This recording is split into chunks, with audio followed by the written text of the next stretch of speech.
다시 한번 찬양합시다. 하나님은 너를 지키시는 자, 너의 우편에 그늘 되시니 낮의 해와 밤의 달도 너를 잊지 못하리. 하나님은 너를 지키시는 자, 너의 환난을 면케하시니 그가 너를 지키시리라. 너의 출입을 지키시리라. 눈을 들어 산을 보아라. 너의 도움 어디서 오나. 천지 지으신 너를 만드신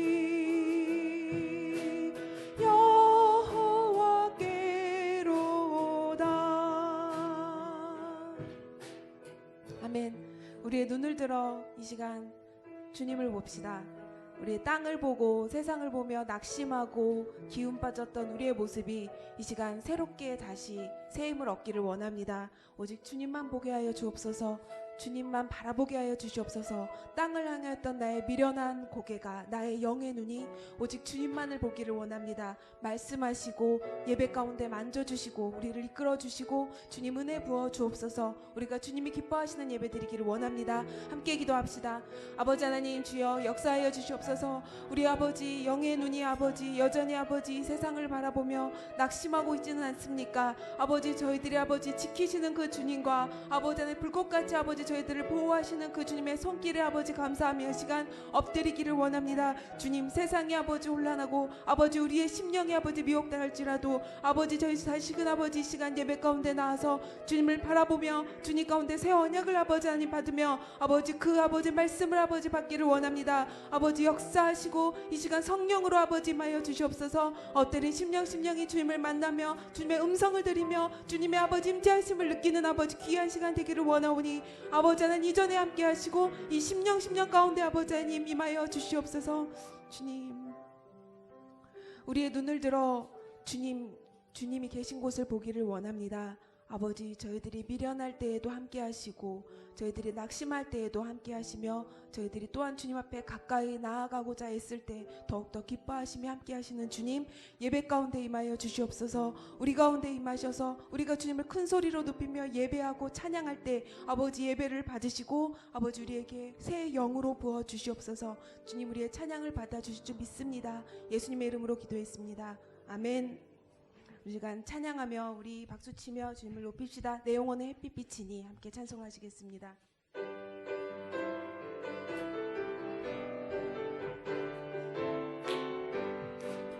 내 영혼의 햇빛비치니 주 영광 찬란해.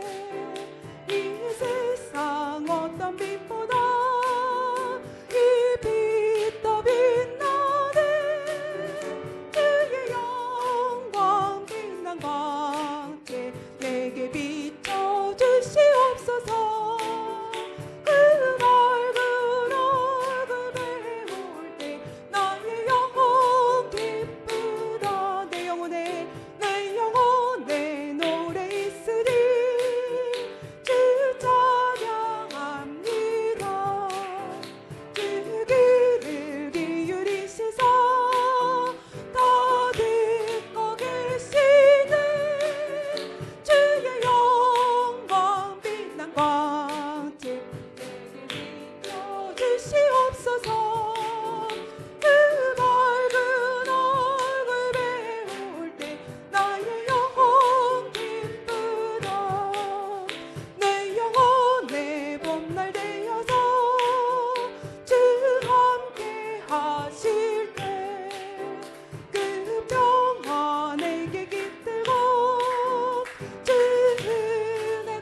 영원하신 팔 함께하사 주의 영원하신 팔 함께하사 항상 나를 붙드시니 어느 곳에 가든지 요동하지 않음은 주의 팔을 의지함이라.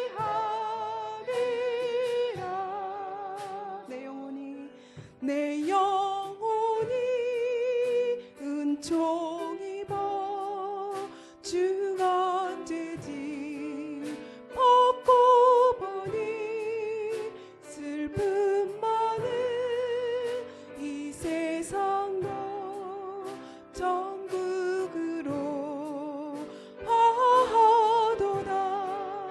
할렐루야 찬양하세.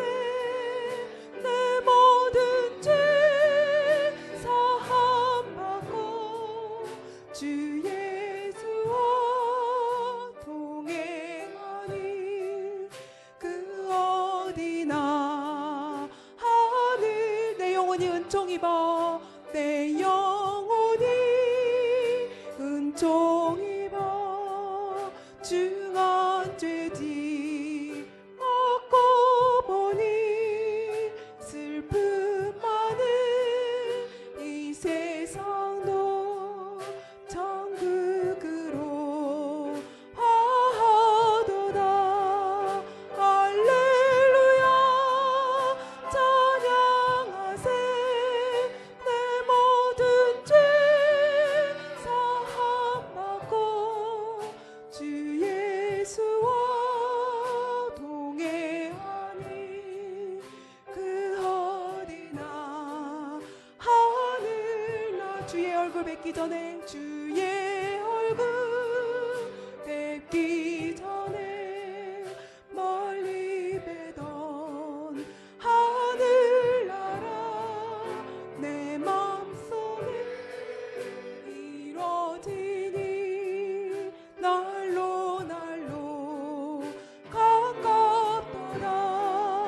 할렐루야 찬양하세. 내 모든 죄 사함받고 주 예수와 동행하니 그 어디나 하늘나라. 높은 산이 거친 들이 조막이나 궁궐이나 내 주 예수 모신 곳이 그 어디나 하늘나라. 할렐루야 찬양하세. 내 모든 죄 사함받고 주 예수와 동행하니 그 어디나 하늘. 우리 1절 다시 한번 합시다. 내 영혼이 은총 입어 중한 죄짐 벗고 보니 슬픔 많은 이 세상도 천국으로 화하도다. 할렐루야 할렐루야 찬양하세. 내 모든 죄 사 주 예수와 동행하니 그 어디나 하늘나라. 우리 이 시간 예배를 위해서 말씀 자신 목사님 소통성으로 기도합시다. 아버지 하나님 주여 역사하여 주시옵소서. 우리가 아버지 하나님 세상을 바라보는 것이 아니라 아버지 하나님 하늘나라를 바라볼 때 그 하늘나라가 아버지 멀리 있지 않고 주님이 아버지 하나님 그 아버지 보살피심이 우리 아버지 안에 있음을 아버지 항상 느끼며 살게 하여 주옵소서. 말씀으로 역사하여 주시옵소서. 우리가 아버지 언약할 때 또한 말씀을 주시고 아버지 우리가 강하게 아버지 주님의 말씀을 붙들고 살 수 있는 그 귀한 아버지 삶의 기초가 예배를 통하여서 아버지 이루어지게 하여 주옵소서. 박사님을 통하여 아버지 목사님 세우시고 아버지 우리에게 말씀하시고 우리를 변화시키시고 우리의 삶을 아버지 주님께서 아버지 주장하시는 귀한 예배 되게 하여 주시옵소서. 아버지 역사하여 주시옵소서. 주님. 성문으로 나아가라. 백성이 올 길을 닦으라. 큰 길을 수축하고 수축하라. 도를 제하라. 여호와께서 땅끝까지 선포하시되 너희는 딸 시온에게 이르라. 보라 내 구원이 이를 얻느니라. 선지자 이사야의 책에 쓴 바 광야에서 외치는 자의 소리가 있어 이르되 너희는 주의 길을 준비하라. 그의 오실 길을 곧게 하라. 모든 골짜기가 메워지고 모든 산과 작은 산이 낮아지고 굽은 것이 곧아지고 험한 길이 평탄하여질 것이요 모든 육체가 하나님의 구원하심을 보리라. 아멘. 하나님, 오늘도 우리가 하나님과 우리 사이에 막혀있던 수많은 죄와 얼룩진 것으로 막혀있던 길을 다시 엽니다. 구부러진 길이 똑바로 펴지게 하시고 높아지고 교만한 마음들이 낮아지게 하시고 더러워진 마음이 바로 서게 도와주시옵소서. 홍해가 갈라지듯이 하나님과 우리 사이에 하나님 교제의 길이 오늘 활짝 열리는 놀라운 역사 나타나게 축복하여 주옵소서. 예수님의 이름 받들어 기도드렸습니다. 아멘.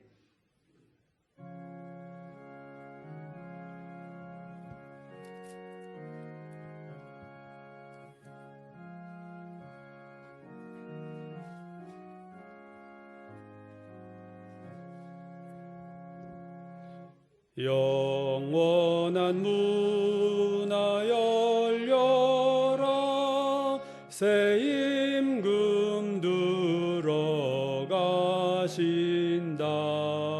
만왕의 왕이 오시니 만민의 구주시로다.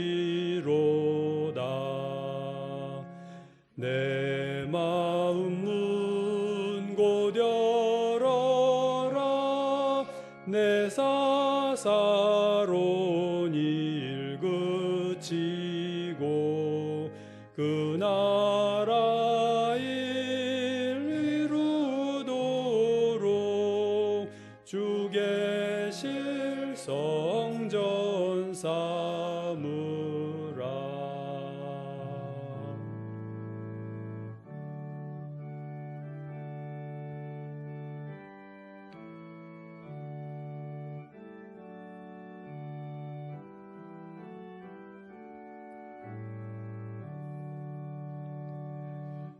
오 나의 주 내 마음에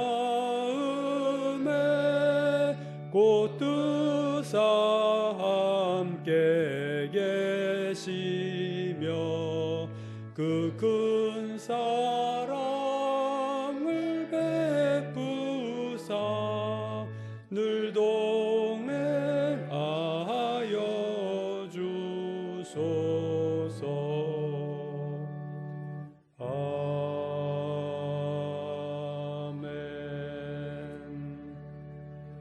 잠깐 참회의 기도를 하나님 앞에 드리겠습니다. 주여 하나님, 주여 아버지, 우리를 도우시고 역사하시고 함께해 주시기를 기도하고, 주여 하나님 오늘도 우리를 인도하시고 주여 우리를 새롭게 해주셔서 주님 앞에 바로 서는 저희들의 삶이 다 되게 도와주시기를 간절히 바라고, 하나님 우리에게 은혜를 더하시고 주여 역사해 주시옵소서. 아버지 주여 하나님 우리의 심령을 살피시고 하나님의 영으로 우리를 아버지 주여 우리가 맑은 마음으로 주님 주여 저들이 이르시고 아버지 주시옵소서. 하나님을 알되 하나님을 영화롭게도 아니하며 감사하지도 아니하고 오히려 그 생각이 허망하여지고 미련한 마음이 어두워졌나니 스스로 죄있다 하나 어리석게 되어 썩어지지 아니하는 하나님의 영광을 썩어질 사람과 새와 짐승과 기어다니는 동물 모양의 우상으로 바꾸었느니라. 아멘. 하나님 우리 어리석음을 고백합니다. 하나님, 우리가 주님을 안다고 하면서도 하나님께 감사하지 못하고 살고 하나님께 영광 돌리지 못하고 산 삶들을 주님 앞에 내놓고 회개합니다. 우리 어두워진 마음들을 주의 아버지 용서해 주시고 우리의 더럽혀진 마음을 하나님 용서하여 주셔서 오늘도 예수님의 보혈로 깨끗하게 씻어주시고 하나님과 오늘도 드리는 이 예배가 연결될 수 있는 저희들 심령 되게 도와주시기를 원합니다. 주님과 우리가 오늘 이 예배를 통해서 하나님을 기쁘시게 하고 하나님을 만나고 하나님의 축복을 받는 복된 예배로 은혜 베풀어 주옵소서. 예수님의 이름 받들어 기도드렸습니다. 아멘. 전능하사 천지를 만드시는 하나님 아버지를 내가 믿사오며 그 외아들 우리 주 예수 그리스도를 믿사오니 이는 성령으로 잉태하사 동정녀 마리에게 나시고 본디오 빌라도에게 고난을 받으사 십자가에 못 박혀 죽으시고 장사한 지 사흘 만에 죽은 자 가운데서 다시 살아나시며 하늘에 오르사 전능하신 하나님 우편에 앉아 계시다가 저리로서 산자와 죽은 자를 심판하러 오시리라.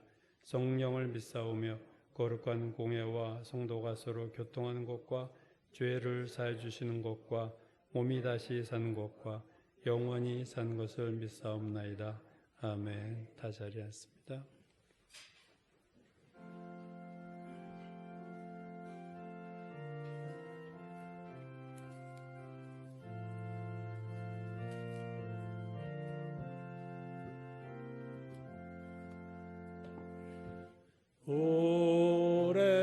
오랫동안 기다리던 주님 강림하셔서 죄에 매인 백성들을 자유 얻게 하시네. 주는 우리 소망이요 힘과 위로 되시니 오래 기다리던 백성 많은 복을 받겠네. 모든 백성 구하려고 임금으로 오시니 영원토록 우리들을 친히 다스리시네. 죄로 상한 우리 마음 은혜로서 고치고 주의 빛난 보좌 앞에 이르도록 하소서.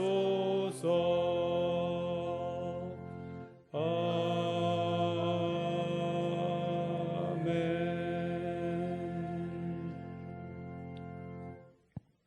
다 같이 기도드리겠습니다.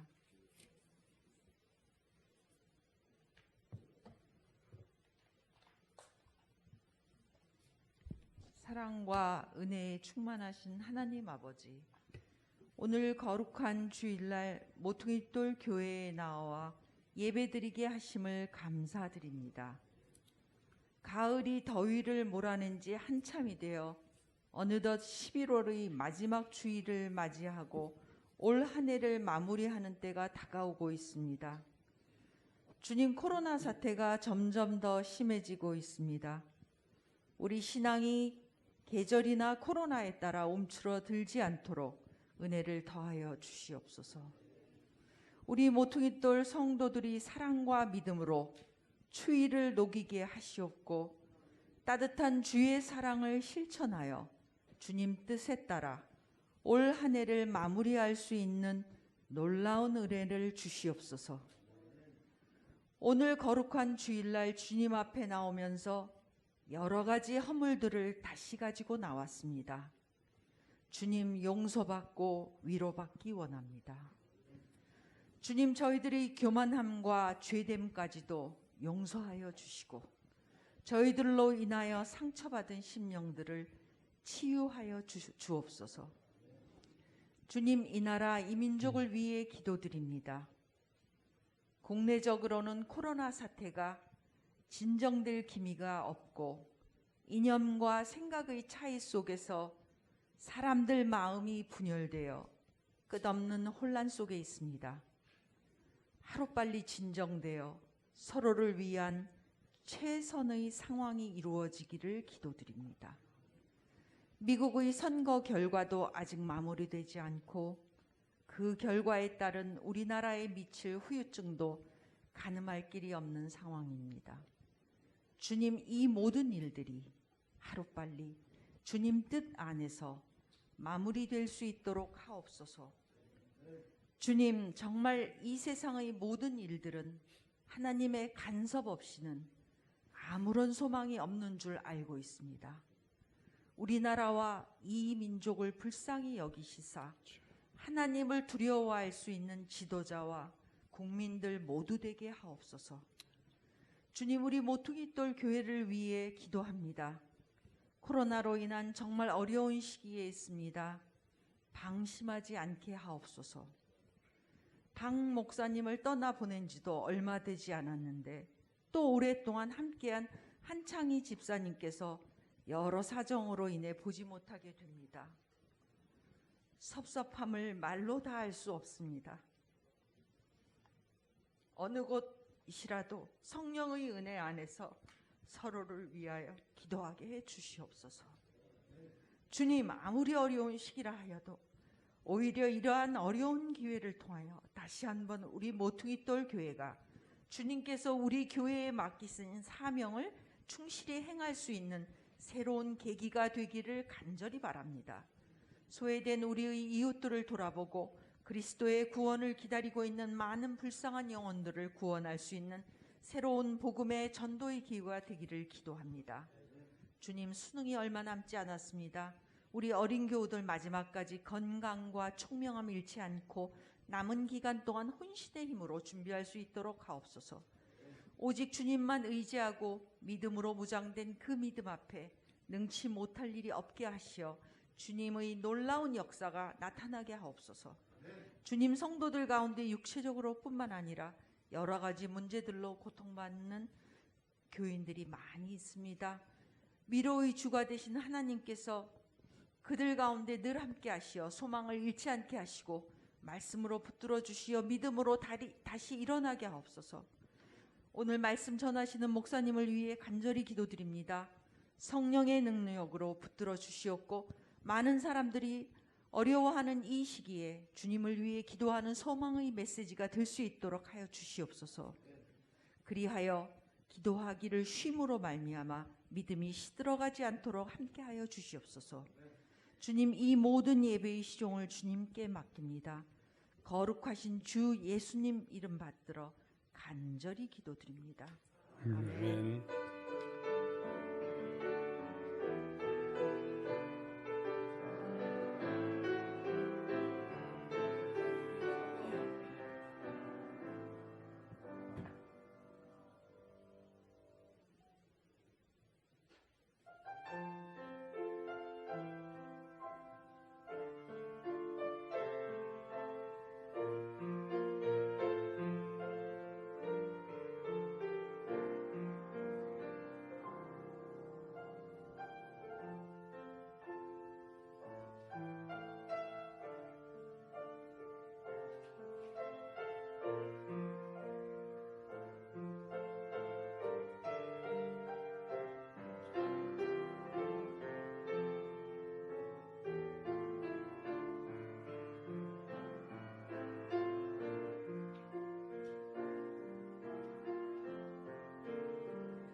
감사합니다. 오늘 우리에게 주신 하나님의 말씀은 구약성경 에스겔서 38장 8절에서 16절까지 전체를 봉독하겠습니다. 구약성경 1211페이지 전후에 있습니다.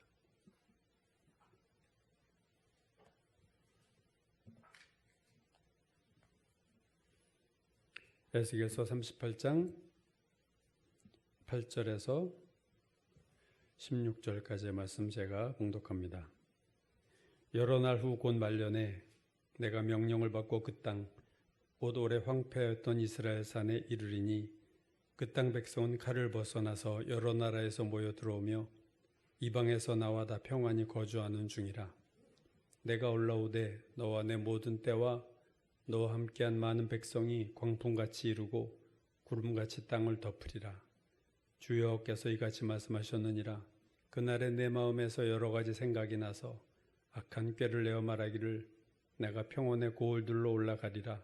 성벽도 없고 문이나 빗장이 없어도 염려 없이 다 평안히 거주하는 백성에게 나아가서 물건을 겁탈하며 노력하리라 하고 내 손을 들어서 황폐하였다가 지금 사람이 거주하는 땅과 여러 나라에서 모여서 짐승과 재물을 얻고 세상 중앙에 거주하는 백성을 치고자 할 때에 스바와 드단과 다시스의 상인과 그 부자들이 내게 이르기를 내가 탈취하러 왔느냐? 내가 이 무리를 모아 노력하고자 하느냐? 은과 금을 빼앗으며 짐승과 재물을 빼앗으며 물건을 크게 약탈하여 가고자 하느냐 하리라. 인자야, 너는 또 예언하여 고객에게 이르기를 주 여호와께서 이같이 말씀하시기를 내 백성 이스라엘이 평안히 거주하는 날에 내가 어찌 그것을 알지 못하겠느냐? 내가 내 고국 땅 북쪽 끝에서 많은 백성 곧 다 말을 탄 큰 무리와 능한 군대와 함께 오되 구름이 땅을 덮음같이 내 백성 이스라엘을 치러 오리라. 고가 끝날에 내가 너를 이끌어다가 내 땅을 치게 하리니 이는 내가 너로 말미암아 이방 사람의 눈앞에서 내 거룩함을 나타내어 그들이 다 나를 알게 하려 함이라. 아멘. 네, 오늘은 우리가 대강절 또는 대림절이라고 불리우는 대림절, 대강절 첫째 주일입니다. 성탄절 전까지 4주간 우리가 대림절 또는 대강절로 지키죠. 대림, 대강이란 뜻은 대는 그 기대하고 고대한다는 의미고요. 재림, 강림, 예수님의 재림을 고대하고 기대하는 절기다 해서 우리가 대림절, 대강절이라고 합니다. 그래서 이 대강절은 2000년 전에 오셨던 예수 그리스도가 이 땅에 오셨던 것을 기념하면서 동시에 다시 오실 주님을 기다리는 절기가 바로 대강절이라 하는 거죠. 대강절이라는 그 말 자체가 그렇듯이 주님의 초림, 2000년 전에 처음 오신 것보다는 다시 오실 주님을 기다리는 데 더 강조점이 있다. 그렇게 볼 수 있죠. 성탄절은 그 오신 날을 기념하는 거고요. 대림절은, 대강절은 재림에 더 초점이 맞춰 있는 절기가 대강절이라는 겁니다. 이 대강절과 다른 기독교 절기와의 차이점이 있습니다. 다른 기독교 절기 예를 들면 성탄절, 부활절, 또 사순절, 성령 강림절 그런 절기들은 이미 다 이루어진 사건을 기념하는 절기예요. 예수님이 이 땅에 오신 것 성탄절, 그죠? 십자가에 죽으시고 부활하신 것 기념하는 부활절, 성령이 오순절에 온 것을 기념하는 성령 강림절, 다 과거의 사건을 기념하는 거라면 대강절만은 아직 이루어지지 않은 사건을 기념하는 것보다는 고대하는 거죠. 그게 대강절의 어떻게 보면 독특성이다. 그래서 아직 실현되지 않은 유일한 사건, 예수 그리스도가 이 땅에 오시고 탄생, 메시아의 탄생, 십자가의 죽음, 부활, 승천, 성령 강림 여기까지는 다 이미 2000년 전에 끝난 사건이고 단 하나의 사건만이 남아있어요.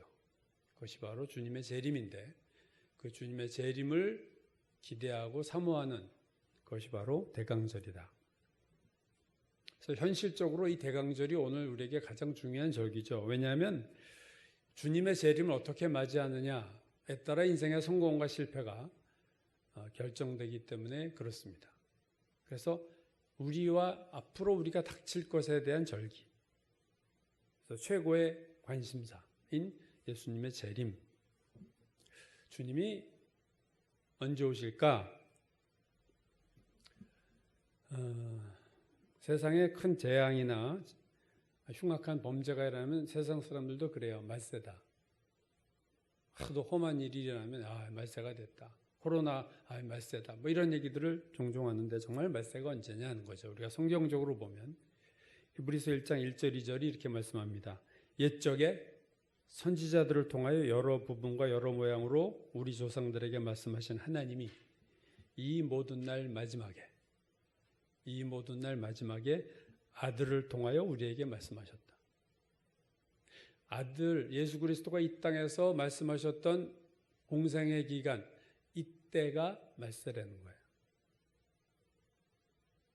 바울도 이렇게 말했어요. 고린도전서 10장 11절 그들에게 일어난 이런 일은, 그러니까 광야 이스라엘 백성이죠. 그들에게 일어난 이런 일은 본보기가 되고 또한 말세를 만난 우리를 깨우치기 위하여 기록되었느니라. 그러니까 말세를 만난 우리라는 게 누구예요? 초대교회 바울을 포함한 교인들을 말세를 만난 우리들이다. 그러니까 초대교회 성도들 때 이미 말세예요. 사도 베드로도 이렇게 말합니다. 베드로전서 4장 7절 만물의 마지막이 가까웠으니 그러므로 너희는 정신을 차리고 근신하여 기도하라. 만물의 마지막이 가까이 왔다. 사도행전 2장 오순절 성령 강림 사건이 일어났을 때 120명이 방언에 똑같이 방언을 하기 시작했죠. 다른 나라 언어로. 얼마나 시끄럽겠어요. 똑같은 말도 아니라 그냥 중국어, 영어, 스페인어, 불란서, 이 땅의 언어를 가지고 방언이 터졌으니까. 그러니까 막 사람들이 모여들고 이렇게 구경하는 사람 볼 땐 제정신이 아니고 다 미친 사람 같고, 그래서 술 먹었구나, 낮술 먹었냐 이런 조롱까지 나오자 베드로가 일어나서 이들의 일하는 사건을 설명하는 중에 이런 말씀을 했어요. 때가 제 삼시니 너희 생각과 같이 이 사람들이 취한 게 아니라 이는 선지자 요엘을 통하여 말씀하신 것이니 일렀으되 하나님이 말씀하시기를 말세에 내가 내 영으로 모든 육체에 부어주리니 너희 자녀들은 예언할 것이요 젊은이들은 환상을 보고 늙은이들은 꿈을 꾸리라. 요엘이 얘기한 말세에 내가 성령을 보통 사람들에게 부어주겠다. 그게 말세라는 거예요. 말세 시점은 오늘 성경적으로 볼 때 언제 시작되느냐? 예수님이 이 땅에 오실 때 이미 시작된 거예요. 성령 강림할 때가 말세였어요. 오순절 사건이 이미 말세였어요. 초대교회 교인들이 말세에 살고 있었어요. 그래서 성경 보면 초대교회 교인들이 예수님의 재림을 기다리다가 많이 이게 혼란도 오고 거짓 선지자 유혹을 받기도 했다는 게 성경에 나오지 않습니까? 즉 말세는 이미 2000년 전에 시작됐고 교회 시대 전체가 말세입니다. 2000년 전부터 오늘까지 전 기간이 말세예요. 그렇다면 어차피 항상 말세인데 주님의 재림이 언제인지 우리가 관심을 가질 필요가 있을까? 항상 말세인데 예수님도 마태복음 24장에서 그날과 그때는 아무도 모른다. 하늘의 천사들도 모르고 아들도 모르고 오직 아버지만 아신다. 그러나 이 말씀이 아무도 그때를 알 수 없다는 말씀이 아무도 알 수 없으니 그냥 모른 채 살아라 이런 의미는 아니에요. 왜냐하면 그 다음 24장 2절에서 제자들이 예수님께 조용히 나와서 묻죠. 주님이 재림하실 때 어떤 일이 있을지 우리에게 이루소서. 주의 임하심과 세상 끝에는 무슨 징조, 무슨 사인이 있겠습니까? 라고 물었을 때 이 질문에 대한 대답을 예수님이 하신 것이 마태복음 24장과 25장까지예요. 그러니까 되게 길게 말씀하셨어요. 징조들에 대해서. 그러므로 이렇게 우리는 말씀할 수 있습니다. 2000년 전 예수님이 오신 때부터 예수님이 다시 오실 재림에 초림부터 재림 사이가 말세다. 2000년 교회 시대를 살았던 모든 성도들은 다 말세를 살았던 성도들이다.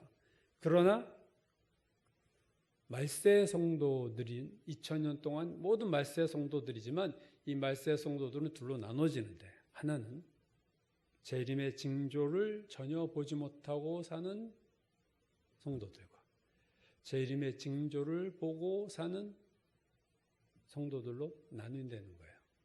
그러니까 다 말세를 살지만 말세를 살면서도 재림의 징조를 전혀 보지 못하고 이 땅을 떠나는 대부분의 2000년의 역사를 보면 대부분의 성도들과 마지막 어떤 시점부터 주님의 재림할 사인들이 나타나기 시작할 때 그 징조를 보면서 말세를 사는 그리스도인들로 둘로 나눠질 수 있다는 거죠. 그렇다면 재림의 징조들은 뭐냐? 마태복음 24장에서 수많은 징조들을 예수님이 말씀하셨어요. 예수님도 말씀하셨지만 바울도 고린도전서 15장에서 우리가 큐티한 데살로니가 전서, 데살로니가 후서, 그리고 디모데 후서에서 말세 징조들에 대해서 얘기를 했고요. 베드로 전서와 후서에서 말세에 대한 얘기를 했고, 요한일서에서 사도 요한도 얘기했고, 예수님의 동생 유다도 유다서에서 말세 징조를 얘기했어요. 그러니까 말세 징조에 대해서 성경에 상당히 많이 나옵니다. 그 중에서 오늘은 제가 단 하나의 말세 징조들만 말씀드리려고 합니다. 그것은 신약에 나타난 징조가 아니라 구약에 나타난 징조인데 바로 에스겔서죠. 기원전 586년 바벨론 느부갓네살에 의해서 예루살렘이 성이 무너질 때 그 당시 예언사역을 했던 인물이 3명이라고 그랬습니다. 다니엘과 에스겔과 예레미야다. 우리가 예레미야서도 봤죠. 다니엘서도 지금 보고 있습니다. 다 예루살렘 멸망 때 살았던 동시대 인물이에요. 그런데 예레미야는 예루살렘 멸망할 당시 예루살렘에서 거하면서 그 멸망 장면을 다 봤어요. 눈물의 선지자라고 그랬죠. 제가 눈물의 선지 예레미야. 그러나 다니엘과 에스겔은 예루살렘 멸망 20년 전 1차 포로에 다니엘이 바벨론으로 끌려갔고, 예루살렘 멸망 10년 전에 제2차 포로 때 에스겔이 끌려갔어요. 그래서 다니엘과 에스겔은 예루살렘이 멸망할 때 바벨론에 끌려가 있는 포로였습니다. 그러니까 멸망 상황을 생생하게 보지 못했어요. 근데 생생하게 예레미야처럼 보지 못했지만 이 세 예언자 중에 다니엘과 에스겔은 비슷한 시기에 포로로 잡혀갔는데, 다니엘은 왕궁에서 살았고 바벨론의 제2의 통치자가 돼서 왕궁에서 살았다면 에스겔은 포로로 끌려간 이스라엘 백성 중에 살았습니다. 서로 같은 시대, 같은 장소 같지만, 같은 바벨론에 있지만 있던 거하던 곳은 에스겔과 다니엘이 달랐어요. 다니엘서와 에스겔서의 공통점은요, 꿈과 환상이 많다. 특히 종말론적인 종말에 대한 꿈과 환상이 많은 것이 다니엘서와 에스겔서입니다. 앞으로 세계가 마지막 때 어떻게 될 것인가에 대한 환상과 꿈이 다니엘과 에스겔서에 다 나타나는데, 에스겔서의 차이점은 뭐냐면은 다니엘과 달리 에스겔서에는 마지막 시대를 얘기할 때 이스라엘이 같이 등장한다는 게 다니엘서와의 좀 차이입니다. 그러니까 에스겔서의 환상과 꿈에는 이스라엘의 마지막 때 모습이 나타난다는 게 차별화된다는 거죠. 왜 하나님이 다니엘과 에스겔에게 이렇게 꿈과 환상을 많이 주는가? 그것은 포로로 끌려가 좌절하고 희망을 잃은 이스라엘 백성에게 미래에 대한 꿈과 환상을 통해서 위로하시기 위해서 하나님이 다니엘과 에스겔에게는 꿈과 환상을 많이 보여주신 거라고 저는 생각합니다. 자, 이스라엘의 미래에 대한 말씀이 에스겔서에 나오는데 몇 군데 나옵니다. 근데 오늘 본문이 그 중에 하나입니다. 오늘 본문 에스겔서 38장은 장차 마지막 때에 이스라엘에 일어날 사건에 대한 예언이에요. 특별히 이스라엘과 이스라엘을 공격하는 군대들 간의 전쟁 이야기가 오늘 본문에 나옵니다. 오늘 본문 에스겔서 38장 15절 이하는 곡이라는 어떤 한 인물을 중심으로 한 연합군이 이스라엘을 침공하는 사건을 이렇게 말씀하고 있어요. 15절 16절입니다. 내가, 곡이에요. 내 고국 땅 북쪽 끝에서 많은 백성 곧 다 말을 탄 큰 무리와 능한 군대와 함께 오되 구름이 땅을 덮은 같이 내 백성 이스라엘을 치러 오리라. 고가 인물의 이름이죠. 끝날에 내가 너를 이끌어다가 내 땅을 치게 하리니 이는 내가 너로 말미암아 이방 사람의 눈 앞에서 내 거룩함을 나타내어 그들이 다 나를 알게 하려 함이라. 이 말은 연합군이 패배할 거다라는 것에 대한 거죠. 내 영광을 나타낼 거다. 너희들이 망할 거다. 패배할 거다. 이 너라고 부르는 오늘 이 곡은요, 38장에 보면 로스와 메섹과 두발 왕이다 이렇게 나와 있는데, 이 지명들 보면요, 특히 로스, 이 단어가 러시아의 어원이다 이렇게들 성경학자들이 보는 거죠. 그러니까 이스라엘 북쪽에서 쳐들어오는데, 이 지명들을 조사한 거에 하면은 오늘날의 이란, 오늘날의 터키, 그 아랍 국가 연합과 러시아의 연합군이 이스라엘을 공격하는 날이 온다는 거예요.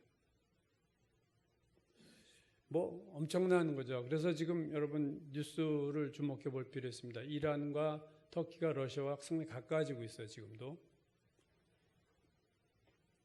오늘 본문에서 중요한 것은 이스라엘을 공격하는 나라들이 어디냐? 그게 아니고 그들 연합군이 이스라엘을 공격할 때 이스라엘의 상황이에요. 어떤 상황에 있는 이스라엘을 공격하느냐? 오늘 본문 시작인 8절이죠. 여러 날 후 곧 말년에, 자 마지막 때에 내가 고기 연합군의 왕이 명령을 받고 그 땅 이스라엘입니다. 곧 어떤 땅이냐? 오래 황폐였던 이스라엘 산에 이르리니, 네가 공격할 때 그 땅 백성은 칼을 벗어나서 여러 나라에서 모여 들어오며 이방에서 나와 다 평안히 거주하는 중이라. 즉 마지막 때에 북방의 연합군이 이스라엘을 공격할 때 이스라엘의 상황은 오래 황폐했던 땅에 칼을 벗어난 여러 날 흩어졌던 이스라엘 백성이 모여서 평안히 살고 있을 때 공격할 거다 하는 얘기예요. 여러분 이스라엘 역사를 보면 아브라함에서 시작된 이스라엘 역사가 다윗에 이르러서 통일 왕국을 만들고, 그러나 솔로몬 이후 북왕국과 남왕국으로 갈라지죠. 북이스라엘과 남유다로 또 다시 쪼개집니다. 그래서 북이스라엘은 당대 최강 아수르에 의해서 기원전 722년에 멸망했고, 그 다음 강국인 바벨론에서 남유다는 BC 586년에 멸망했어요. 그래서 북왕국은 완전히 사라져버렸고, 남유다는 바벨론의 포로로 끌려갔는데 70년 동안 포로 생활하다가 왕권이 다시 페르시아로 넘어갔고, 페르시아의 왕 고레스가 칙령을 발표했는데 다 돌아가라, 고국으로 돌아가라 하는 고레스 칙령에 의해서 이스라엘이 다시 다 돌아오죠. 돌아왔지만 사실은 독립된 나라는 아니고 페르시아의 지배를 받고 있었어요. 다만 온건하게 대우를 해준 거죠. 그러다가 BC 2세기경에 되기 전에 이번에 알렉산더의 그리스가 세계 패권을 잡으면서 이제 또 알렉산더 밑으로 들어가요. 헬라 밑으로 들어갔다가 BC 2세기경에 잠깐 한 80년 동안 독립을 합니다. 이스라엘이. 하스모닌 왕조라는 그 왕조로 독립했다가 다시 BC 63년에 로마에서 또 다시 종속이 되면서, 여러분 잘 알다시피 예수님 때가 이때였죠. 로마에 의해서 지금 속국이 된 상황에서 조금 지나서 AD 70년 막 그 반란을 일으키게 되고, 그래서 반란을 진압하는 과정에서 이스라엘이 AD 70년 나라가 사라집니다. 그래서 기원 후 AD 70년에 로마에 정하던 유대인들은 결국 그 전사자들이 전부 다 하나도 남김없이 마사다 요새에서 마지막 한 사람은 자결을 함으로써 로마군이 들어갔을 때 다 죽어 있었어요. 적군에게 죽을 수 없다 우리가. 그 AD 70년 이후 오늘 에스겔서처럼 그 땅은 황폐해졌어요. 이제 그날 이스라엘 땅이 아니에요. 나라가 없어졌어요. 그래서 전 세계에 흩어졌습니다. 그래서 이스라엘 백성을 디아스포라라고 불렀는데, 디아스포라라고 있는 헬라어 그리스어는요, 씨를 뿌릴 때 흩뿌린다는 거예요. 이렇게 던져서. 그러니까 흩어졌다는 거지. 그래서 디아스포라 하면은 뭐 농사용어가 아니라 전 세계에 흩어져 사는 이스라엘 유대인들을 가리켜서 디아스포라라고 얘기합니다. 이 흩어진 디아스포라의 기간을 얼마 동안 살았느냐? AD 70년부터 이스라엘에 독립한 1948년까지 무려 1900년 정도까지 나라 없이 전 세계에 흩어져서 살았던 것이 유대인입니다. 제1차 세계대전과 제2차 세계대전을 겪으면서 여러 강국들, 특히 그때 영국이 주도할 때니까 영국과 그 당시 아랍 국가들 또 이스라엘에 흩어진 이스라엘인들이 물밑 작업을 통해서 2차 대전 끝난 지 얼마 안 돼서 1948년 5월 14일 이스라엘이 국가가 설립됐다는 드디어 그 공표를 하죠. 그러자 아랍인들이 가만히 있을 리가 없어요. 공격해서 그때 제1차 중동전쟁이 일어나고 제1차 중동전쟁에서 이스라엘이 승리합니다. 기적적으로 승리해서 이제는 하나의 국가가 팔레스타인 지역에 세워진 거예요. AD 70년 로마에서 멸망했던 이스라엘이 정확하게 1878년 만에 다시 한 나라로서 세워진 거예요. 이거는 세계 역사상 유례가 없는 사건입니다, 여러분. 1800년, 1900년 동안 나라가 없었다가 나라가 쓴다는 건 거의 그건 불가능한 거예요, 이게. 100년만 나라가 없어져도 그 나라 없어지고 맙니다. 여러분, 1900년 동안 나라가 없었는데 어떻게 나라가 세워집니까? 이건 기적이고 이건 하나님이 하신 거예요. 사람의 힘으로 된 일이 절대 아닙니다. 인위적으로 만들 수 없는 거예요. 오늘 에스겔서 38장 본문에서 여러 날 후 곧 말년에 마지막 때에 그 땅 오래 황폐했던 이스라엘 산 1900년 가까이 황폐했던 거기에 칼을 벗어나서 여러 나라에서 모여들어서 다 평안히 거하고 있다. 이 여러분 오늘 이스라엘의 모습 아닙니까? 이 놀라운 예언이에요. 이 예언 자체는 정말로 놀랍습니다. 그러니까 오늘 본문이 말하고 있는 것은 1900년 가까이 1900년 정도 흩어져 있다가 모여서 다시 한 나라에서 살고 평안히 살고 있을 때 곧 너의 연합군이 내 백성을 칠 거야. 그때 내가 나의 거룩함을 나타내겠다. 이방 나라들 앞에 너희들을 멸망시킬 거다. 너희들을 패배시킬 거야. 오늘 본문 뒤쪽에 가서 12절에 보면요. 하나님이 이스라엘을 또 이렇게 말씀하셨어요. 내 손을 들어서, 곡이죠. 네가 네 손을 들어서 황폐하였다가 지금 사람이 거주하는 땅과 여러 나라에서 모여서 짐승과 재물을 얻고 세상 중앙에 거주하는 백성을 치고자 할 때에, 자, 이게 이스라엘을 묘사하는 건데 앞에서 나온 묘사가 반복되지만 새로운 표현들이 나옵니다. 뭐가 나오나요? 짐승과 여러 나라에서 모여서 짐승과 재물을 얻고, 두 번째 세상 중앙에 거주하는 백성이다. 커다란 경제력이 있고 세상에 주목을 받는 나라. 그러니까 오늘 이스라엘 아니에요. 유대인들은 5가지의 무기로 세계를 지배한다는 말이 있습니다. 석유와 식량과 금융과 언론과 미국. 미국을 다 배후에서 움직인 유태인이에요. 이 5가지로 세계를 지배하고 있다. 세계 억만장자의 32%가 유태인입니다. 미국의 포브스지가 세계 30대 글로벌 기업 중에서 유태인이 창업하거나 유대 자본이 있는 게 12개 기업이에요. 예를 들면 록펠러 그룹 아직도 대단한 그룹이죠. 여러분이 잘 아는 워렌 버핏도 유태인이고, 마이크로소프트의 빌 게이츠 유태인이고요. 구글의 창업자 레리 페이지도 유태인이고, 페이스북의 창업자 마크 저커버그도 유태인이고, 트위터 창업자 미즈 버스톤도 유태인이고, 인텔의 창업자 앤디 그로브도 유태인이에요. 여러분, 세계적인 글로벌 기업 전부 유태인이에요. 미국의 4대 통신사 AP, AFP, 로이터, UPI 다 유태인들의 자본이 갖고 있고, 미국의 뉴욕타임스, 월스트리트, NBC, ABC, CBS, 폭스뉴스 다 이 방송들이 유태인이 주인이거나 유태인 자본이 움직이는 언론들입니다. 미국 언론을 다 지금 유태인이 움직이고 있고 전 세계 언론들도 유태인이 장악하고 있어요. 오늘 세계의 중심에 있는 그들, 오늘 본문이 에스겔이 그렇게 얘기해요. 세계의 중심에 있는 유태인들, 많은 재물을 가지고 있는 유태인들. 노벨상 수상자를 보면 인구 대비 0.2%인 이스라엘 백성이, 이스라엘인들이 노벨상 수상의 30%, 특히 노벨 경제학상은 42%가 유태인이에요. 이 경제 쪽만 들어가면 유태인들의 두각을 나타내요. 이런 나라가 어디 있어요? 그래서 오늘 그 본문이 뭐라고 얘기했어요? 짐승과 재물을 얻고 세상 중앙에 거주하는 백성. 오늘 유태인이죠. 오늘 이스라엘의 모습입니다.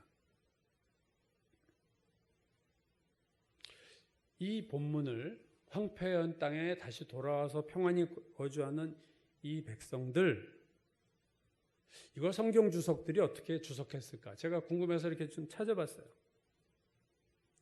1948년 이스라엘 독립 전에 대부분의 주석이 그 전에 쓰여졌어요.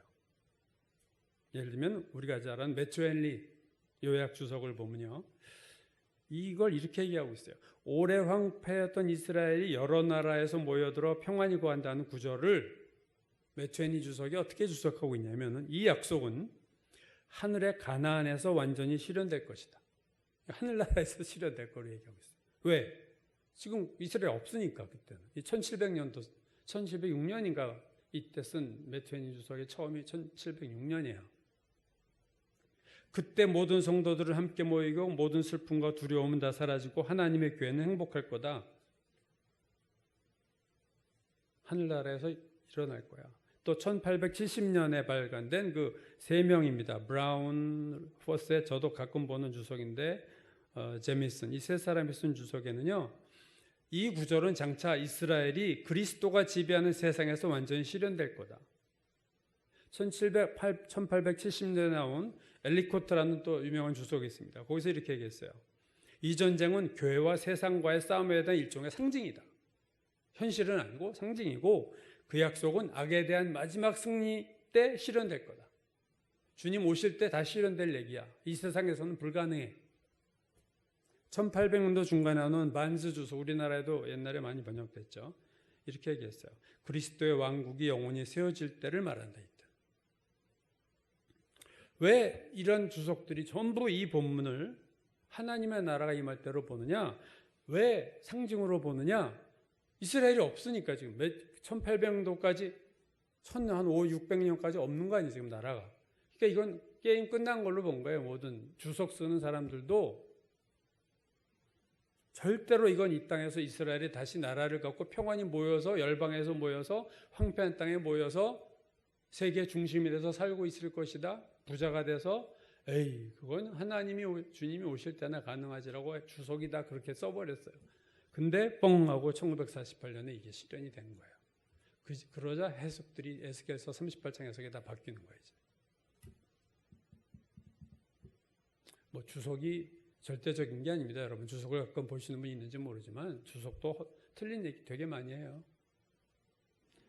칼빈이나 루터가 에스겔서 주석 썼다면 어떻게 썼겠어요? 그들도 틀린 주석 썼을 거예요. 칼빈 주석 봤더니 에스겔 38장까지는 안 썼더라고. 한 나라가 2000년 만에 독립한다는 건요, 기적 같은 의미입니다. 그러나 그것보다 더 중요한 것은 뭐냐면, 이 이스라엘의 독립이 주님의 재림을 알리는 시발점이 된다는 거예요. 이게 더 중요해요. 주님의 재림의 징조로서의 그 시작을 알리는 사건이 이스라엘의 독립입니다. 오늘 본문 8절 다시 봐요. 여러 나루 곧 말년에 내가 명령을 받고 그 땅 오래 황폐했던 이스라엘 산에 이르리니 그 땅 백성은 칼을 벗어나서 여러 나라에서 모여 들어오며 이방에서 나와 나 평안히 거주하고 있는 중이다. 16절 고가 끝날에 내가 너를 이끌어다가 내 땅을 치게 하리라. 끝날에, 말년에. 오늘 에스겔서 38장은 마지막 때에 이스라엘이 나라를 다시 회복할 거고 파워풀한 나라로서 세워질 거다. 경제력, 세계 중심에 있는 나라, 경제력이 막강한 나라로 세워질 거다. 그때 네가 이스라엘을 공격할 거다. 말년에, 끝날에. 그러므로 우리는 1948년 이스라엘의 독립은 역사가 주님의 재림의 시기로 접어들었음을 알리는 가장 결정적인 사건이다. 그렇게 볼 수 있어요. 예를 들면 처처에 지진과 기근이 있으리라, 이런 징조도 있지만, 여러분, 지진과 기근은요, 없다가 생기는 게 아니라 있는데 점점 강도가 세지는 거예요. 그러니까 연속적인 징조죠. 근데 이스라엘의 독립은요, 연속이 아니라 딱 어느 순간에 터져버리는 사건이에요.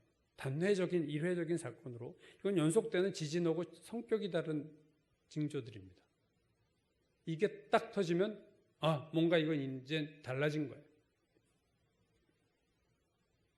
2017년, 3년 전에 이스라엘 목회자 세미나가 열렸는데 그때 서울신학대학의 권혁승 교수가 이렇게 발제 보고할 때 이런 얘기를 했어요. 예루살렘의 멸망은 이방인의 때가 시작된 출발점이고 이스라엘의 독립은 이방인의 때가 끝났음을 알리는 역사적인 사건이며 마지막 재림의 때가 가까이 도래했음을 알리는 전조다.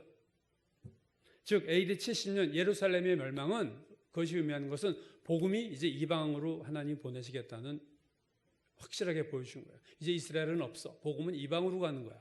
유럽으로 넘어가고 그래서 이방으로 복음이 넘어가는 것이에요. 그게 AD 70년 이스라엘 멸망이 주는 사건이라면 1948년 이스라엘이 독립했다는 것은 이제 이방인의 시대가 끝나고 이제는 이스라엘 중심의 시대로 하나님의 관점에서 이스라엘 중심의 시대로 접어들었고 주님의 재림할 때가 가까이 왔다는 것에 대한 터닝 포인트다. 그거죠.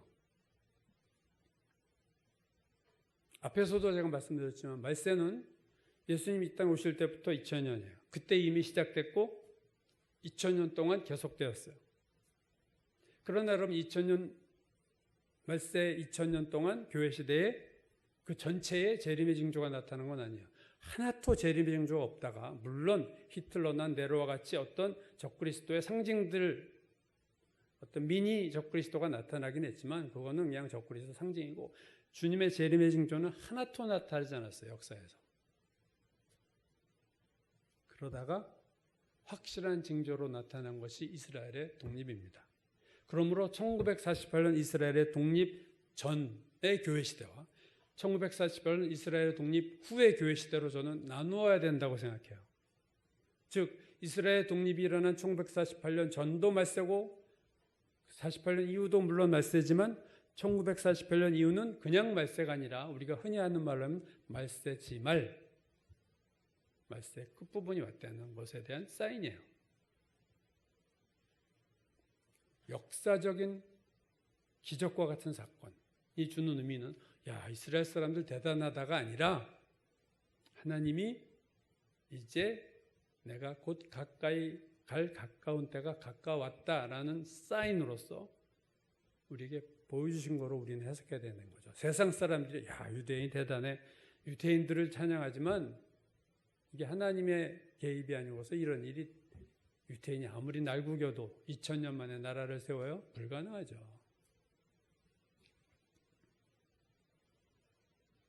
구약의 성도들이 메시아를 기다렸어요. 구약의 성경에 보면 메시아가 올 거다.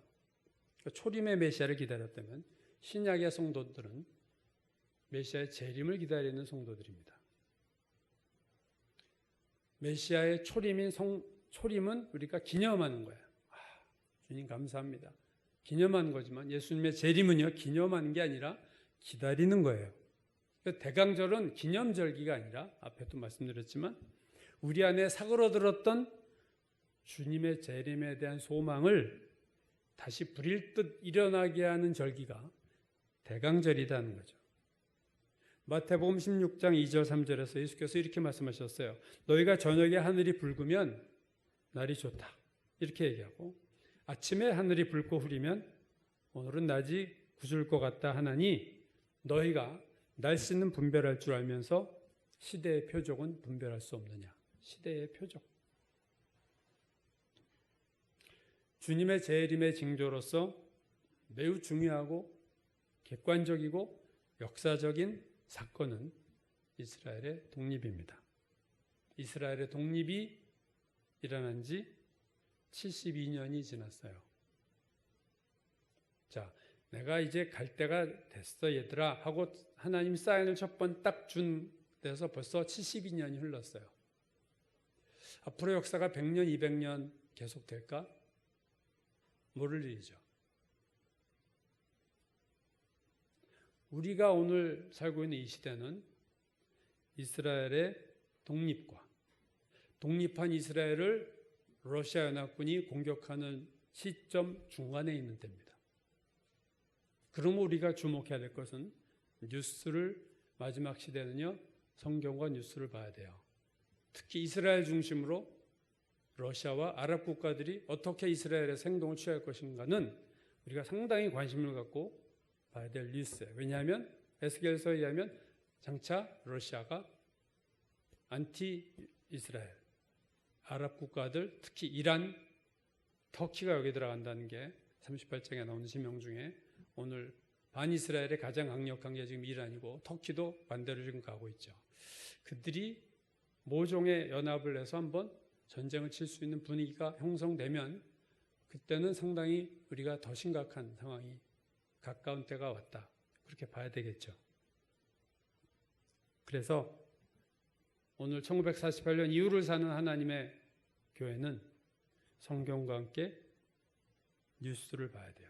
그래서 이스라엘 독립 플러스 어떤 징조들이 또 나타나고 있는가를 성경을 보고 뉴스를 보면서 때를 짐작하고 준비해야 된다 하는 거죠. 시대의 표적을 우리도 볼 줄 알아야 돼요. 세상 날씨만 잘 알아서 뭐 하겠어요. 예수님 말씀처럼 이 시대의 날씨를 이 시대의 기상 변화를 영적 기상을 영적 날씨를 볼 수 있는 눈이 우리에게 있어야 됩니다. 이스라엘 독립이 재림의 징조를 알리는 유일한 사건은 물론 아니에요. 다른 징조들도 많이 있어요. 앞으로 제가 몇 번의 설교에서 이 부분을 더 말씀드리려고 하는데 그러나 분명한 것은 1948년 이스라엘 독립 전과 후는 전혀 다른 시대다. 포스트 코로나 시대가 그 전과 다른 것처럼 1948년 이스라엘 독립 전과 후는 다른 시대입니다. 하나님 우리에게 알려주셨기 때문에 이제는 우리가 말세 지말에 살고 있다는 이 의식이 전 오늘 우리 가운데 있어야 된다는 거죠. 그러므로 이 땅에서 많은 그리스도인들이 비전이 이 땅에서 돈 많이 벌고 성공하는 거다 이렇게 목표를 잡았다면 저는 목표를 수정해야 된다고 생각하고요. 그건 다 어리석은 미련한 다섯 처녀 같은 사람들이에요. 지금 돈 많이 벌고 막 그럴 때가 저는 아니고 내가 정말로 주님 오실 때 주님 만날 수 있을까? 내가 공중에서 주를 영접하게 하리라 데살로니가에서 말한 것처럼 내가 주님 앞에 휴거 될 수 있을까? 이거를 신경을 써야지 내가 돈을 더 긁어 모으고 매일 주식에 빠져가 있고 그럴 때가 아니라는 거예요. 특별히 젊은 기독 청년들이 세상에서 성공하는 것으로 자꾸 교회에서 자극을 한다면 저는 그거는 방향을 잘못 잡아주는 거라고 생각합니다.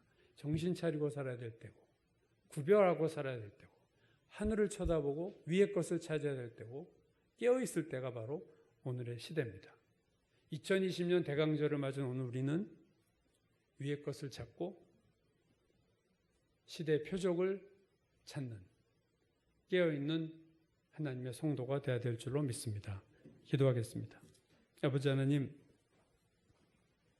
이제는 우리가 머리를 들어 하늘을 바라보고 조만간 다시 오실 재림의 주님을 바라보는 하나님 종말의 신앙이 우리에게 회복되게 하여 주옵소서. 세상만 들여다보고 땅만 들여다보고 사는 이 땅에서 뭔가를 더 얻기 위해서 기도하는 우리가 아니라 이제는 눈을 들어 주님을 준비할 수 있는 정말로 지혜로운 다섯 처녀와 같이 기름을 준비하고 주인이 다시 돌아올 것을 준비하는 지혜로운 종과 같이 주님 앞에 계산할 날이 있음을 하나님 알고 회개 정리하고 주인이 와서 회개 감사할 때 내가 어떻게 내보일까를 준비하는 지혜로운 종이 되게 도와주옵소서.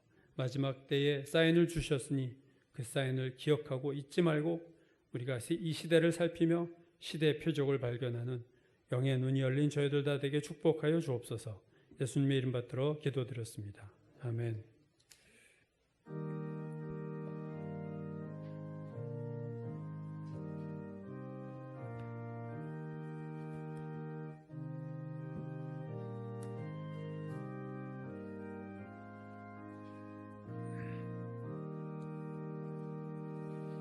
내 맘에 주여 소망 되소서. 주 없이 모든 일 헛되어라. 밤에나 낮에나 주님 생각, 잘 때나 깰 때 함께 하소서. 지혜의 주여 말씀으로서 언제나 내 안에 계십소서. 주는 내 아버지 나는 아들. 주 안에 내가 늘 함께하네. 세상의 영광 난 보여도 언제나 주님은 나의 기억. 주님만 내 맘에 계시오니 영원한 주님 참 귀하셔라. 영원한 주님 내 승리의 주. 하늘의 기쁨을 주옵소서. 어떠한 고난이 닥쳐와도 만유의 주여 소망되소서.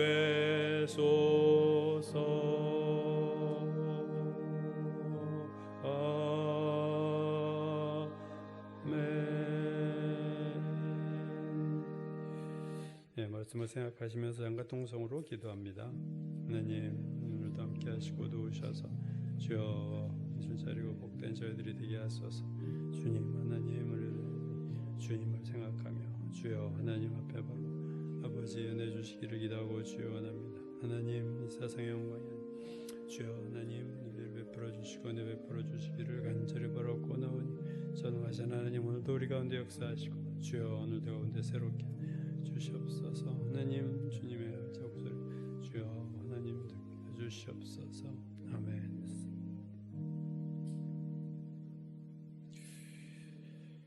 하늘에 대한 소망이 우리 가운데 얼마나 있는지 모르겠습니다. 주님, 이제 내 안에 이 땅에 대한 소망보다는 하늘에 대한 소망이 점점 커지게 도와주시고 주님 만날 날 주님 앞에 내 모습이 어떨까를 돌아보며 주님이 나에게 무슨 말씀을 하실까? 내 인생을 어떻게 평가하실까?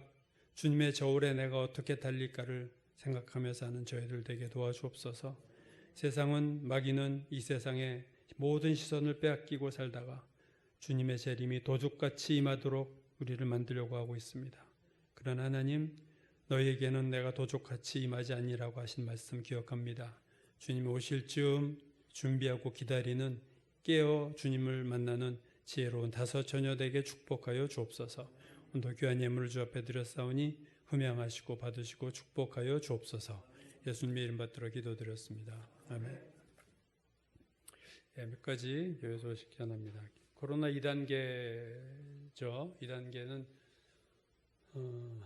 정원 좌석의 20%까지 모일 수 있고요. 근데 2.5단계로 올라가면 모이는 숫자가 20명 내외로 줄고 그때 한 온라인 예배로 또 가야 돼요. 오늘 아침 보니까 400명 좀 넘었나요? 오늘 그렇게 나왔는데 기도해서 또 예배가 또 다시 또 온라인으로 돌아가지 않도록 교회도 조심하고 우리도 조심하고 세상도 잘 조심해서 오늘 온 국민이 잘 넘어갈 수 있도록 기도해 주시기 바라겠습니다.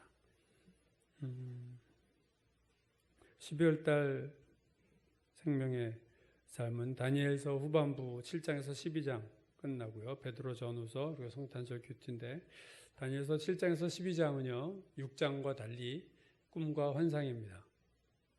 되게 난해한 내용들이 이제 나오고 되게 종말에 대한 중요한 내용들. 여태까지는 그냥 뭐 사자굴 들어간 얘기까지 쭉 그냥 사건 이 땅에서 사건이지만 7장에서부터는 다니엘이 환상을 보고 다니엘이 꿈이 보고 꿈을 꾸고 그래서 풀어내는 일들이 아마 나올 거예요. 그래서 여러분 더 좀 집중해서 한번 봐주시고 베드로 전후서도 종말에 대한 얘기가 많이 있죠. 그래서 12월 큐티에 여러분이 더 집중해서 깊이 있는 큐티를 하시기 바라겠습니다. 12월 달 마지막 주 27일에 당회가 그때 할 거고요. 이제 이번 주 목요일이 수능입니다. 이 4명의 아이들 위해서 특별히 여러분 더 많이 기도해 주시기 바라겠고요. 이사가 많습니다. 윤경 사모님 12월 7일 날 장안동 아드님과 이제 합쳐서 이사하시고요. 또 이영복 권사님이 지금 이번 주까지 온라인, 아마 이번 주말에 검사 나온다고 그래요. 확진 체크하러. 그래서 이번 주까지 있고, 또 12월 18일 이영복 권사님 용인 그쪽 다른 쪽으로 이사를 합니다. 한창 집사님이 양수리로 12월 17일에 아마 이제 몸의 건강 때문에 공기 좋고 뭐 여러 가지 변수가 또 있겠지만 어쨌든 그래서 가시는 걸로 또 보고 있습니다. 위해서 기도해 주시기 바라겠습니다. 나라를 위한 기도는요, 코로나 확산 멈춰지도록 기도하고, 또 미국을 위해서 기로에 서 있고 아직 정리가 안 됐는데 잘 정리가 될 수 있도록 기도해 주시고, 우리나라 정부가 하나님을 두려워하지 않거나 국민을 무시하는 그러한 잘못된 정책으로 가지 않도록 기도해 주시고, 한국 교회가 목회자들이 깨어날 수 있도록 기도해 주시고, 우리 교회 소그룹 8개로 되어 있는데요, 8개 소그룹이 잘 더 활성화될 수 있고 큐티의 은혜가 넘치도록 기도해 주시기 바랍니다. 신 선생님 기도할 차례인데요, 구원의 믿음을 주시고 건강한 삶을 위해서 여러분 기도해 주시기 바라겠습니다. 그리고 이번 주 목요일 수능 치르는 4명의 아이들 다 우리 혜린이, 또 세영이, 우리 김주영 권사님 손녀죠. 정성수, 현정우는 또 우리 이은경 사모님 손자들입니다. 그들을 위해서, 그들의 믿음을 위해서, 그들의 진로를 위해서 기도해 주시고, 유목사님 위해서, 또 이은경 사모님, 한 집사님, 이진기 형제, 그리고 부모님 위해서 이렇게 기도 우리 잠깐 통성으로 하겠습니다. 아버지 하나님 은혜 주시고 도우셔서 주여 기도합니다. 하나님 오늘 우리 가운데 함께 하시고 아버지 들어주셔서 이 나라 어렵습니다.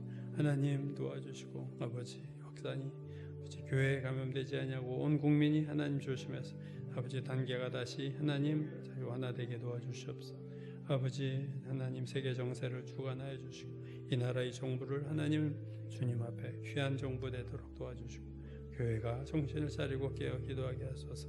우리 하나님 속으로 큐티들을 붙드시고 성장하게 하소서. 신선생님 하나님 도와주시고 아버지들 도와주시고 축복하시고 구원의 역사 이루고 하나님 은혜 베풀어 주셔서 수능 치르는 4명의 귀한 아이들 하나님 기도합니다. 혜린이, 세영이, 성수, 현정 하나님 이들을 도우셔서 이들을 축복하시고 이들에게 함께 하시고 은혜 베풀으시고 우리 목사님 끝까지 잘 감당하고 도와주시고 사모님을 지키시고 이사를 부탁합니다.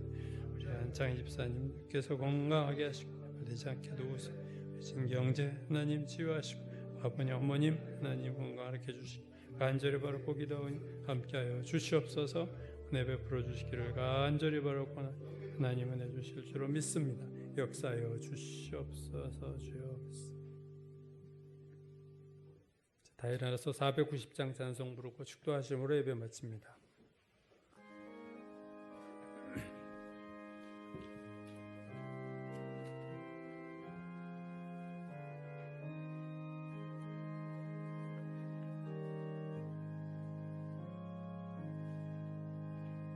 주여 지난 밤 내 꿈에 배었으니 그 꿈 이루어 주옵소서.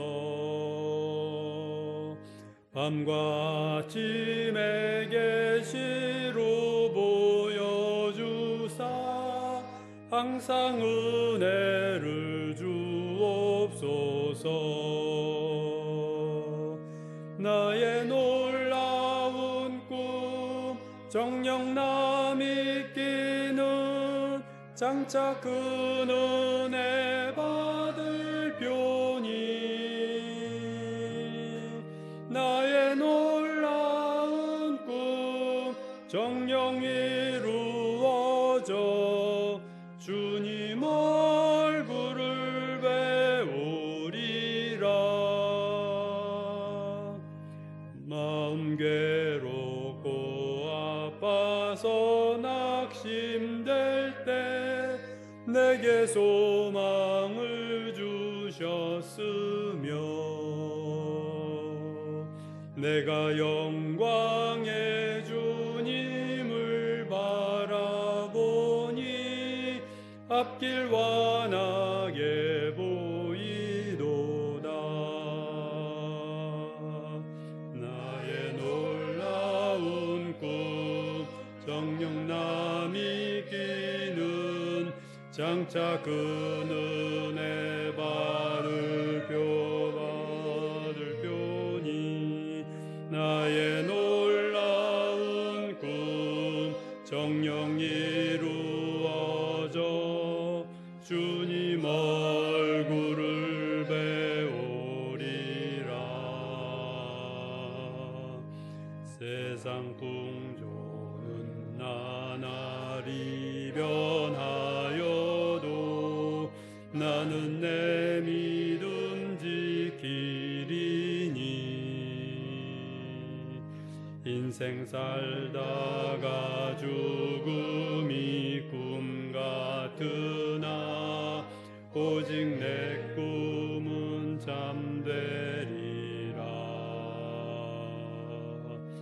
나의 놀라운 꿈 정녕 남이 끼는 장차 그 은혜 받을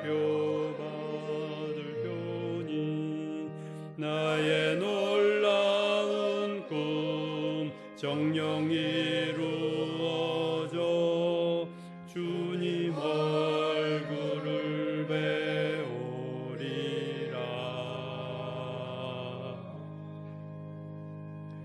아버지 하나님, 우리가 어떤 꿈을 꾸고 삽니까? 인생 살다가 죽음이 꿈 같다고 하셨는데 허망한 꿈을 꾸고 사지 않도록 신령한 꿈을 살고 사는 저희들 되게 도와주옵소서. 하나님, 다니엘과 에스겔 같은 환상과 꿈은 못 꿀지라도 정말로 주님 하늘을 바라보는 가운데 주님의 곧 오실 수 있는 그 놀라운 기간, 그러한 긴장된 기간임을 알 수 있는 그러한 은혜를 우리에게 주시기를 간구합니다. 주님이 분명히 오실 거라는 사인을 우리가 받고 하나님 준비하는, 정말로 주님 만날 준비를 잘하는, 주님 오실 때 우리 발이 땅에서 떨어져 공중으로 올라가는 성공된 인생을 살 수 있도록 축복하여 주옵소서. 이제는 우리 구주 예수 그리스도의 놀라우신 은혜와 아버지 하나님의 크신 사랑과 성령의 교제하시고 동행하시고 교통하심이 오늘 이 예배를 드리고 깨어있는 성도가 되고 주님 만날 지혜로운 다섯 처녀 같은 삶을 살기로 결단하는 모든 성도들 머리 위에 지금부터 영원까지 함께 하시기를 간절히 축원하옵나이다. 아멘.